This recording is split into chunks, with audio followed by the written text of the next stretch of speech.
Sahabat berani mikir, antero tanah air sempat heboh dengan frasa kitab suci fiksi yang diucapkan oleh seseorang dengan dalil filsafat.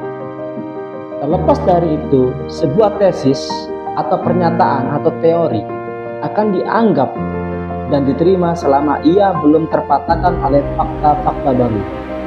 Begitu juga sebaliknya. Begitulah tarian dialektika di dalam ilmu pengetahuan termasuk filsafat. Tidak heran apabila silang pendapat antara sesama filsuf atau ilmuwan acap kali terjadi. Misalnya antara Plato dengan Aristoteles, Arius dengan Athanasius, Al-Ghazali dengan Ibn Habibie dengan Stephen Hawking, dan masih banyak lagi. Itu sebabnya Magnus Suseno menganggap jawaban-jawaban filsafat tidak abadi dan tidak pernah sampai pada akhir sebuah masalah. Amsal Baktial menempatkan agama di atas ilmu filsafat. Menurutnya, agama mampu memenuhi kebutuhan batin serta mengobati dahaga spiritual manusia yang tidak mampu dijawab oleh ilmu filsafat. Alih-alih fenomena agama secara tidak terelakkan justru menunjukkan kemiripannya dengan fenomena filsafat itu sendiri. Betapa tidak, muncul berbagai macam agama baru, aliran kepercayaan, dan sekte-sekte di dunia. Saat ini kita sudah memasuki dunia yang permisif dan tidak asing lagi dengan keberadaan paham agnostik yang menganggap agama sebagai produk konspirasi. Selain ateis yang secara terbuka mengusir Tuhan dari kehidupan modern.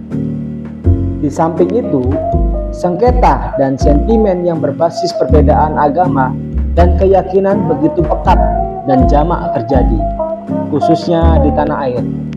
Lihat saja konfrontasi, provokasi, serta adu mulut yang tidak ada habisnya terjadi dalam debat interfaith di berbagai kanal media belakangan.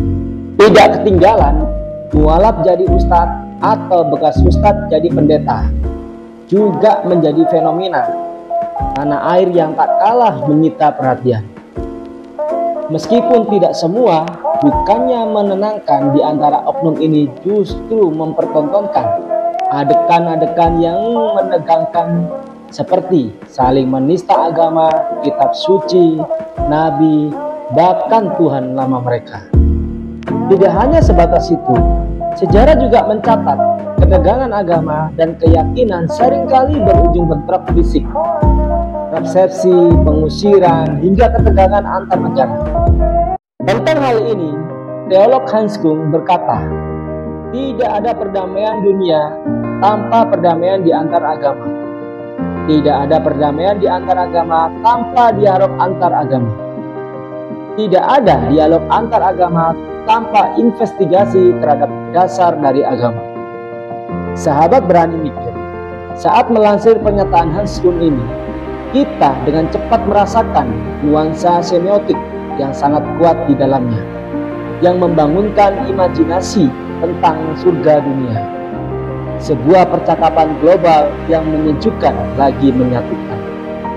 Barangkali sahabat juga merasakan dan menginginkan supaya diketahui dan dilakukan oleh semua umat beragama dimanapun.